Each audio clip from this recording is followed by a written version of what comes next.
October, the month of spooks, the 31 days of horror, the 4 weeks and 3 days of, I don't know, ghosts and goblins, ending it all with the day of Halloween. And I truly adore this day, not because of the trick and treating, the costumes, or even the candy. Trust me, definitely not the candy. No, I adore the atmosphere of the spooky kind. Hence why I always look for a specific set of games every year during this period. And I wanted to list some of my favorite spooky games of all time. Now, keep in mind, I'm not talking about horror games. I'm specifically leaning towards the games that oozes with said atmosphere. Now, there are certain experiences out there where you can make your own spooktabular feelings, whether it be modding an Elder Scrolls game or make the greatest fighting game characters of all time. Spooky, scary skeletons and shivers down your spine. But I don't want to be creative like that. I want to find creative games. And if there is one franchise that really holds an abundance of Halloween-esque things, it would be the Castlevania series. But which installment specifically? My favorite of the bunch, Order of Ecclesia? It kinda lacks what I'm looking for now. How about the big one, Symphony of the Night? No. The standout here, which does not even hit my top 5 in the series, is... Now, as we are discussing atmosphere and feelings, it's going to be difficult to going into the specifics of why I am choosing these games, so all I can really do is just gush over what I feel they really nail. And as stated, this series is all about atmosphere and the spooks. I think I can say with great certainty that this franchise isn't a scary one. Closest thing we've had to any horror would be the writing and judgment. Are you a vampire hunter? I am. If you're here, you must be one as well. Uh-huh. They're huge. What the hell is even that? Super Castlevania 4 is, while the easiest game in the old classic Castlevanias, the most atmospheric-ass Scooby-Doo adventure of them all. The pixel art starting with the amazing fog, Simon Belmont smashing his whip, and after the silence of the tutorial screen...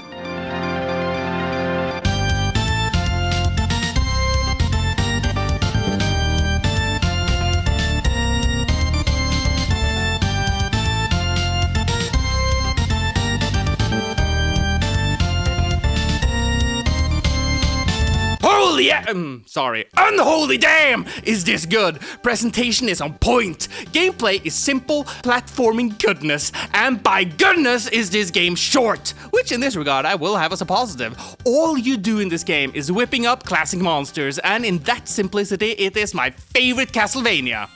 During October. And while probably the only time I will get my Simon fix, as even the animated series skipped our barbarian boy for the Frenchman. I was going to say something witty and cutting and brutal before I finished you off. But fuck it. What the hell? While I absolutely did start this video off by saying that I wanted to focus on the Scooby-Doo aspects of spookiness, that does not mean that horror games themselves can't lean into it. Hence why I will mention...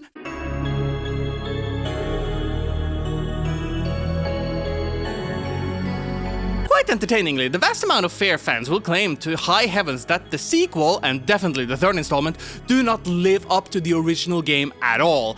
And to that I say, yeah, I agree.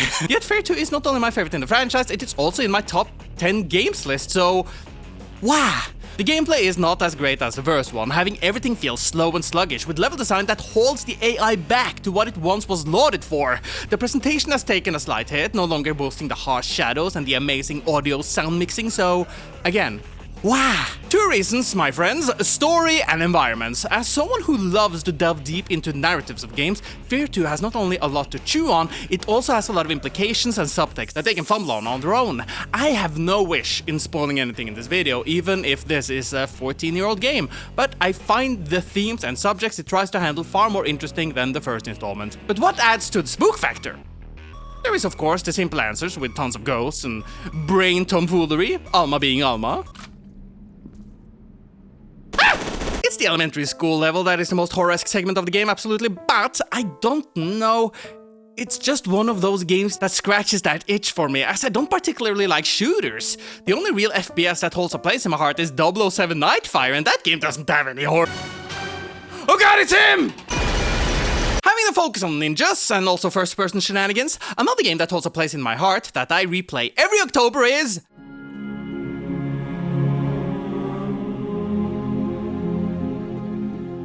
While it's been a while since I've talked about this franchise on my channel, Dishonored never truly leaves my mind for too long. And if you have watched my videos on the 3 games, you should know, though while very critical, I adore this series. The city of Dunwall holds a life to it that you won't find in many other games. Everything about the capital of the Empire is so godlike in game design, whether it is how you traverse it or just the stories it tells. I even think that Karnaca didn't get what made the first game so special. It's just that good. But environments and level design aside, have it be the spiritual side with the Outsider and the Whalers, the industrial side with Sokolov or the whale oil factories, or just the class differences, this game molds the spook to a T. While it lacks the stereotypical aspects of Spooktown like monsters and ghosts that the sequel was kind to give us, Dishonored nailed the underlying gloom that follows a depressed world with almost a lack of hope. And there are times where I want to explore a world like that. By the way, as I was recording this game for this video, I got an achievement. I play this game yearly, and I played this game for so long, and boom, completely out of the blue, achievement. What? A part of me wants to go deeper into my love for this game, but I feel that if I want to do that, it deserves a far deeper dive with time, research, and focus. Now, I know that a question might pop up into your head, considering my lack of explanation. Am I simply saying that Victorian London is spooky? You know, I'm certain that some people will look at this and immediately think that I have a thing for disappointing sequels, and well... I have good taste, I swear! Lying is not something I'm fond of, so I'm going to be brutally honest here. Amnesia: Machine for Pigs is a walking simulator with very little gameplay, and the gameplay that is there is so mind-numbingly simple that one might wonder why even add it. And after the new installment, The Bunker, recently came out, it really shows just how simple it is, and yet it's my favorite Amnesia game, by a large margin. And it's all leaning on its presentation and story. Steampunk can be really hit or miss for me. I loathe when a design in this style just throws a couple of cogs and screws on a top hat or a steam gauge on a pistol or random flourishes that holds no actual depth. There are times when steampunk feels just style over substance. Yet a few times when they do a good job, I end up a big fan. From big CRPGs like Arcanum of Steamworks and Magic Obscura to walking sims like Amnesia: Machine for Pigs. Having, in my opinion, probably one of the best soundtracks in gaming, thanks to Jessica Curry, the musical feast puts me directly into the Factory of Mandus, looking for answers. The story, again, not spoiling, is a dark feast that I love tasting each time playing through it. This game is not something I replay often, but when I do, I have a hot beverage with me while wearing my top hat and cravat, going full medieval on the piggies. Though, speaking of medieval, and this time I swear it's not a sequel, but a mighty number 1...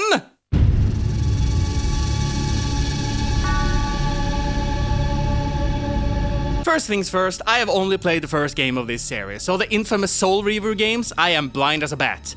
But when I sat down with Blood Omen: Legacy of Kain, I was shocked at how much modern sensibilities was through the entire experience. It was so clever that even games coming out today have some issues that Blood Omen was able to dodge. Now, it is simple in its own way, and the moment I got the shield power, the challenge just vanished into a thick smoke. Yet the game captivated me from beginning to end. I know that when this game originally came out in 1996, the idea of playing an anti-hero was a relatively new one, and these days it's probably more likely to have that in a protagonist, but man, Kain is so well written and voice acted, no joke. Simon Templeman? Wait, is that seriously his name? My god, that's amazing. Simon Templeman's voice in this game alone kicks too much ass, and every time I heard his iconic Victor! It really made my heart go full. The heart of darkness. It's true. Can't wait to explore the sequels eventually. I am certain that all of them are just as amazing as Blood Omen, even if they're not made by Silicon Knights. And speaking of these devs...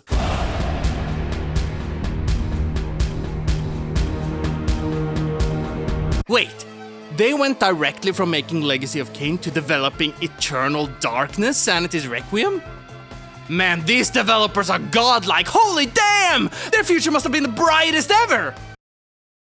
Eternal Darkness was another game I wanted to try out on a whim, streaming it, expecting only to like the sanity gimmicks it held. Yet once I was finished with the game, I only had one thing I could think of. The doors are sealed. I'm begging from the bottom of my heart. Don't make me do this again. If I have to do this again, I'm gonna end stream. Alex needs to match the power of the Lich and destroy the agent. Ah! I'm not gonna kid with you guys. I kinda just wanna end it. Okay, I got to admit, the padding there at the end is absolutely atrocious. I still cannot fathom what they were thinking. It really soured the mood that the game had built up for so many hours, and yet, here it is, on my list. So if there is one game mentioned in this video that I would never want to spoil for anyone and for any reason, it is Eternal Darkness Sanity's Requiem. And not only for its fourth wall-breaking sanity effects, but also the great story, and trust me, it goes some weird places. A war to... Are we going to the First World War? I'm not the biggest Cthulhu, Lovecraftian stare into the abyss kind of fan. I don't know why, it just never interested me that much, but this game is, in my opinion, a must-play. If, of course, Nintendo could make it easy to access. Like, come on! Add the GameCube thing on your Switch already! Oh, and Pious for Smash. I spit at thee. So speaking of Smash, Showdown! So this game is a bit... weird. The spooky I'm flabbering about fits better with the fantasy medieval setting to maybe modern, but System Shock is a sci-fi franchise. But in my defense, there are ghosts, and the most terrifying monster in any Goosebumps story. Monkey. Believe you me, I'm excited for the enhanced edition of this game that is coming out soon by Night Dive. While I doubt that they will make a straight-up remake like they did with the first game, System Shock 2 still is shockingly good-looking when looking at anything but the humans, following the orders of a dominatrix robot with a god complex while techno music is playing running around the spaceship. Von Braun really does not fit with the whole Halloween feel I'm going for, but every rule has an exception, and this is mine. Not only having different build opportunities for several playthroughs, side content in minigames and audio logs to collect, System Shock 2 both works amazingly as a first-time experience and a rerun after learning the layout of the station. While it does have some issues if you're going in completely blind, for example if you don't know that hacking is super important, it can absolutely tarnish your introduction to this classic. I still believe that this gem of a game nails everything, including the ending for those who know. I'm still waiting for the third game. Alright, third. From one classic to another, Resident Evil 3 is a blast. A very short blast, but a blast nonetheless. Being the Resident Evil that got me interested in getting into Resident Evil. When I finally got to this PS1 classic, I was so filled with joy when it ended up becoming one of my faves. Being far more action-oriented than its older brother, Jill Valentine's journey seemed to focus far more on being faster with the added quick turn, the live select movements rather than, a whole different scenario, and of course, having Best Boy right on your heels. I can't expect him to teleport to another area. I didn't expect him to be there. Well, I will absolutely say that Resident Evil HD is far better fit onto this list, with the snakes, moths, spiders, and the best written character in this entire franchise. RE3 has this feel of a Friday the 13th film, with a hint of speed. 50! Stay above 50! Alright?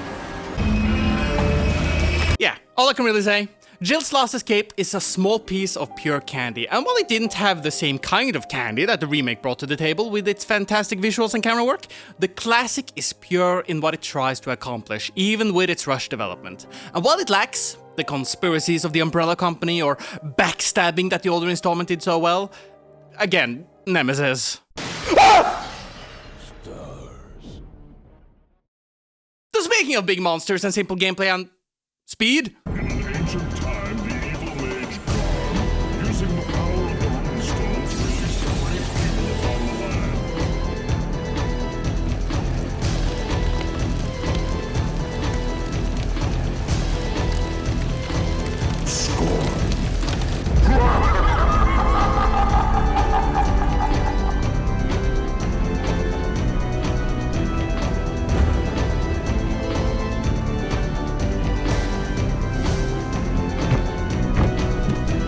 No one has dared try until now.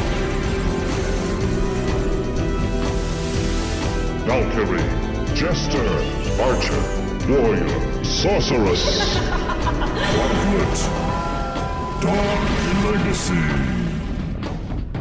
Go now and face scorn. My childhood! Ah! If I had to select one game out of the hundreds that I've played throughout my entire life to be the #1 multiplayer game of all time, it would have to be the hack and slash dungeon crawler named Gauntlet Dark Legacy. I can still vividly remember playing this game with my older brother as he was leveling up his blue wizard and I was going ham with my green jester, fighting against the amazing bosses without the legendary items and buying a ton of hammer upgrades and just smash and bash our way through the main levels.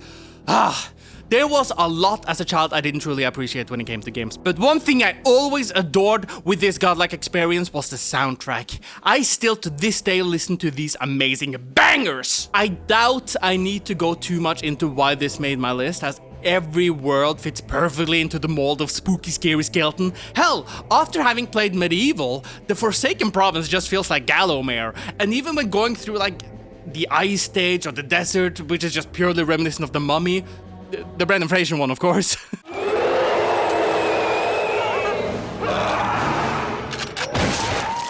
It all just fits. Or when getting to the dream world, seeing statues of the classic Gauntlet heroes depicting us getting murdered. There are also these great CG cutscenes introducing new enemies and the aforementioned legendary items, and even the goddamn sound effects are iconic to me. Anyone who has played this game can fondly remember some of these ticklers. Delicious. I like food. Blue Wise Ass needs food badly. This is a perfect game. I don't care what anyone has to say about that. Gauntlet Dark Legacy is a perfect interactive video game experience, and I'm still waiting for a new Gauntlet game that follows Dark Legacy. I did not enjoy the 2014 game. Yes, I know it's more like the classic Gauntlet, and I don't care. Give me a new one, damn it! Alright, I'm sorry. I need to relax and chill. And in my opinion, the #1 game that holds so much spook factor to the point where there's a severe lack of non-spooks, it is none other than... Let me ask you a question, and if possible, write the answer down in the comments below. What is your video game? The game that perfectly encapsulates you. Not your favorite game of all time, but the game that you would say is a part of you, in whatever way possible. For me, it is Tim Schafer's Grim Fandango. This point-and-click adventure game I played so much when I was a child. Even before understanding the English language, I drank in the visuals and music to the point where I knew how to solve every puzzle. And because of how brilliantly the story was told, I understood everything, again without speaking language. When I grew up and actually could fully understand what was said, well, for the most part. I remember the year they built that, mostly because it cost so much we didn't get bonuses that year.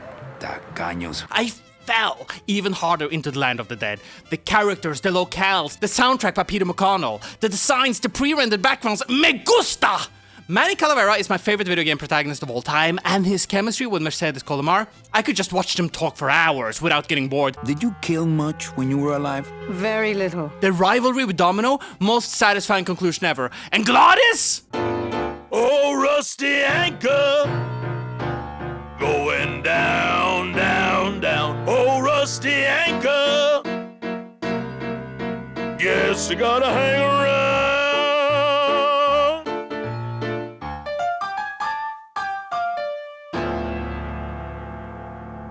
Well, what'd you think? I thought you were created just to drive. Well, over the years, you know, even a demon dabbles here and there. Anyways, Mexico is godlike, El Dia de los Muertos and all that. Time to eat off to another video. Quick disclaimer if you've gotten this far. First of all, thank you. Second of all, this list was really in no particular order. I just started to write down my thoughts and feelings. But, you know, sitting here and reminiscing and thinking through everything I've said, I think the list would go like this. From bottom to top. System Shock 2, Amnesia Machine for Pigs, Blood Omen Legacy of Kain, Super Castlevania 4, Fear 2 Project Origin, Resident Evil 3 Nemesis, Eternal Darkness Sanity's Requiem, Dishonored, Gauntlet Dark Legacy, and finally, Grim Fandango. Was a pleasure to both reminisce on all of this and also record some footage of these great pieces of art.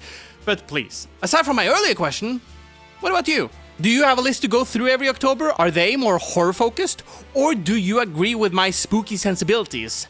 I'll read it down below. But until then, I'm KingJGrim, or the guy who's currently going too deep into Silent Hill, whatever you prefer, and I'll see you guys next time.